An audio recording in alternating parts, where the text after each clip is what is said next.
The Lord be with you. A reading from the Holy Gospel according to Luke. May the Spirit of the risen Christ be in our minds and in our hearts, that the wisdom of the gospel may penetrate the depths of our life.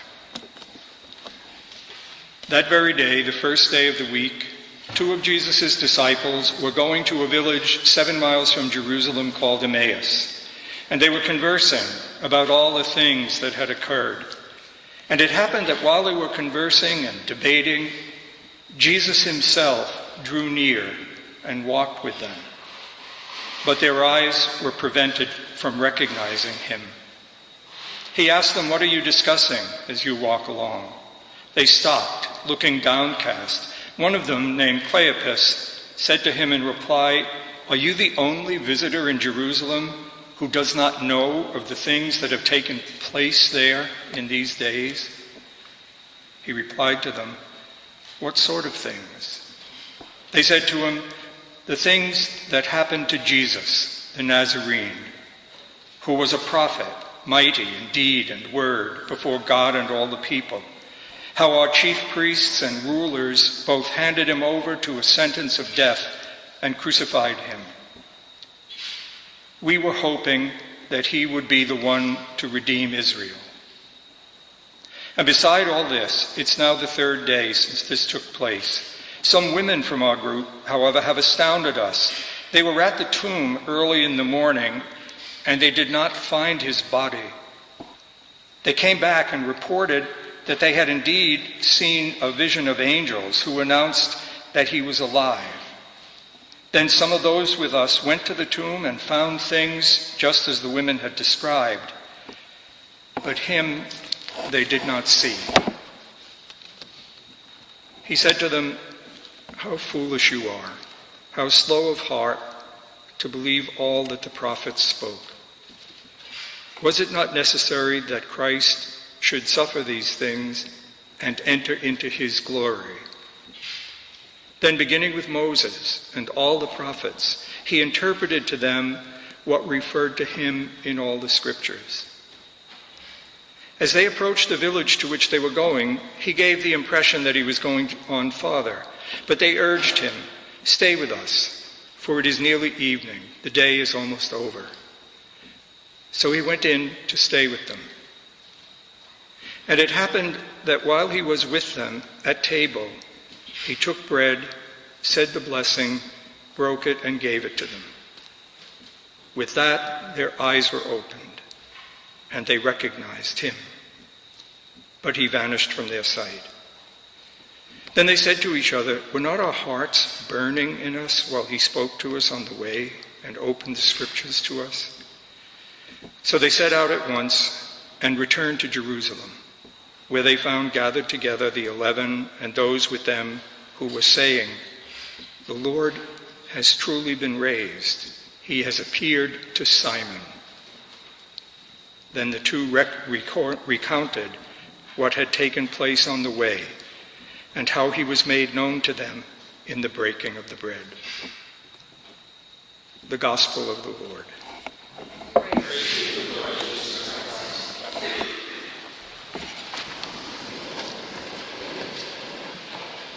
I probably don't need to point out to you, or those of you who have heard me talk before, that my voice sounds, I'm sorry that it sounds raspy today. I took advantage of the break to make a retreat. I haven't been using my voice very much for the last week, and I didn't realize till I had a conversation with Sister Donna about an hour ago that somehow or other it's gone rusty over the week. So I sound really unpleasant to myself.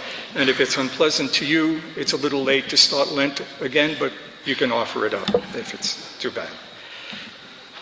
When I was driving back into town, I heard a weather forecast that said that in Ithaca tomorrow snow is predicted. And I thought, this is really great for those students who went to Texas or California or someplace and thought that they had gone to the real world. So now they can be disabused of that when they come back. And it's a reminder to the rest of us, those of us who are graced to live in the Northeast, that we have to be kind to people from Florida and Texas, things like that, because they are not like us. And they find it harder to live here in this place which is, so really wonderful to live in.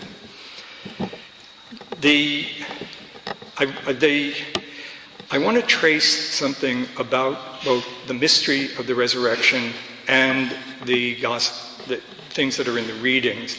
And I'm trying to think of the best way to give you something to hang on to. And I think as we go through this, and I think there are two phrases in the readings that made me piece together what I'm about to say to you. So I'll just mention what the two are, and as we're going through, you'll see, I hope, why it seems to me that they are the clue to hearing the mystery of the resurrection this Sunday night. The first is, your real life is hidden with Christ in God. Your real life is hidden with Christ in God. And the other one was that, obviously, the last line. And they recognized him in the breaking of the bread. The most important thing, this is the way I was intending to start this homily, this is the sentence. The most important thing to keep in mind about the resurrection is that it is not completed yet. The resurrection is not completed yet. The mystery that we're celebrating today, Christians around the world are celebrating, is not the memory of an historical event. It's not even the concentration, as in some other feasts, on just the mystery of Christ. What is being revealed in the announcement of the resurrection is a mystery about the very heart of reality. It's about what has become most real. Certainly in the resurrection, what we've just been reading about, what we're going to talk about for a few minutes, and what I hope many of you, if all of you, could actually, and me too, could be actually receptive to, so that I'm in the presence of it, is not about something that happened 2,000 years ago. It's about who I really am. It's about what is real at the heart of my life. What has become real at the heart of my life. And so at the heart of yours. And it's a mystery announcing, revealing what is the deepest reality of the billions of galaxies and stars, and however many histories there are in other universes, and all of those things. It's about the heart of reality. And since your story and mine is not over yet, and many more after us probably, and since obviously the story of the cosmos and the universe is not over, the resurrection is not completed. Because the resurrection is about all of that. Your real life is hidden with Christ in God. I guess first of all, the first question that comes to me when I'm trying to think about that in God's presence, that is, of prayer, is from whom is my real life hidden? Well, from me, first of all. And it's hidden from me, that's when I hear that, I'm invited to think about the ways in which my real life is hidden. This has something to do with the thing I've said a few times, which is really important, that the most practical thing in the spiritual life is to discover the self you must lose and the self you must find. My real life, myself, who and what I really am, the scripture says, is hidden from me. Part of the reason it's hidden is that I live too superficially. I'm not even seeking this real self. because of all sorts of things: distraction, sinfulness, wounds, psychological wounds, other people, whatever. It's hidden. It's also hidden because it's not finished yet. Who and what I am is not real yet. And that makes me back up just for a minute to talk about what underlies this. And that is, it's the realization, now not a religious realization, but a philosophical one if you want, the realization that what I am, what you are, let me do it this way, what you are, who you are, is not something that's already there that then develops in different ways by relating to different people. No. You, who you are, really, as a human being, is created day to day by these relationships.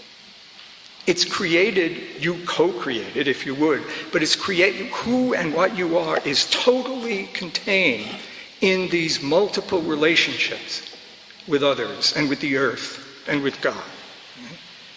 You are your relationships.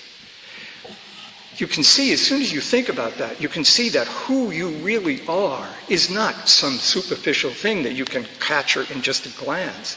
That it's this intricate, textured creation, ongoing creation of these relationships. Okay? But, as every human being knows, leaving aside scripture and stuff, that me, that you, this bundle of intersecting relationships, this giving and receiving, this vulnerability, this gifts, this understanding, this all of that will die. All of those relationships will disappear at some point. Except perhaps the relationship with God in some way, which is the deepest meaning, that God creates me. It's probably what we mean by creating a soul. I'm created into this relationship by this acting creation. But leaving that aside, your real life is hidden, who you really are is hidden with Christ in God, is the announcement of the resurrection. The deepest truth about me now is not just that I am created by all these relationships, being created, creating myself in all of these relationships, even the ones that are doomed and failed, but that the man Jesus, who was also God, who was God, human nature, has entered into all of those relationships in human life. Everything that we are, because he was God, he could do this. An ordinary one man couldn't do it.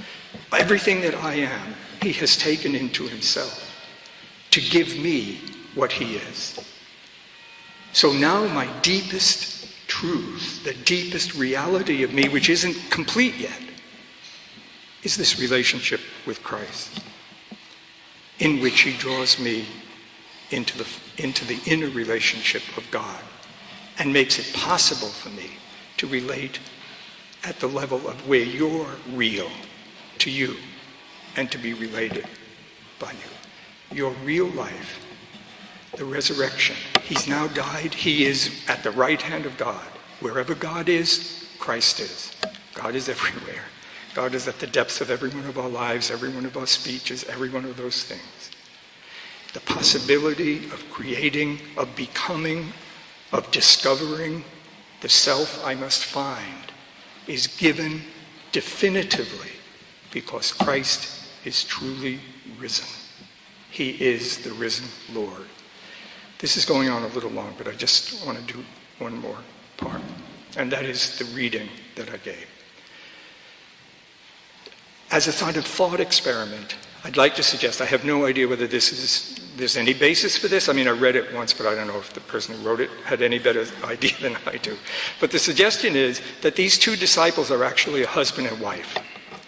And I like that a lot. for a lot of reasons. One, that they were a husband and wife who knew Jesus, who had been involved with Jesus. They were part of his followers, though now they're despairing. Instead of going up to Jerusalem, they're leaving. They're finished. Even though they know, they've heard all this stuff. Just hearing it or seeing it is enough. They're finished. They're discouraged and all of that. They're leaving. Notice that the risen Christ catches up with them. And he catches up with them in their failure. That's really key. You can think about that yourself, don't you? So they're going along, and they get to their house, I think, because this is a story about hospitality, about living the relationships with others, about welcoming others into your house. Maybe it's a house, and this is a really good idea, I think, where he had already been. Because they're going to discover something about him that they hadn't, because he's now the risen Christ. He's not just the Jesus. So they go in, you know the story. They go in and they recognize him in the breaking of the bread. It occurred to me this afternoon while I was driving back and trying to think about this. For the first time, I had always thought this meant, well, they finally recognized who this man, they realized who the man was. But I don't think that's what it's saying. I think they're recognizing who the bread is. Your real life is hidden with Christ in God, but God is everywhere. God is at the depth of each other. God is at the depth of me. And the risen Christ, who is the one that I am created by developing this ongoing life and relationship on, gives himself to us in the bread.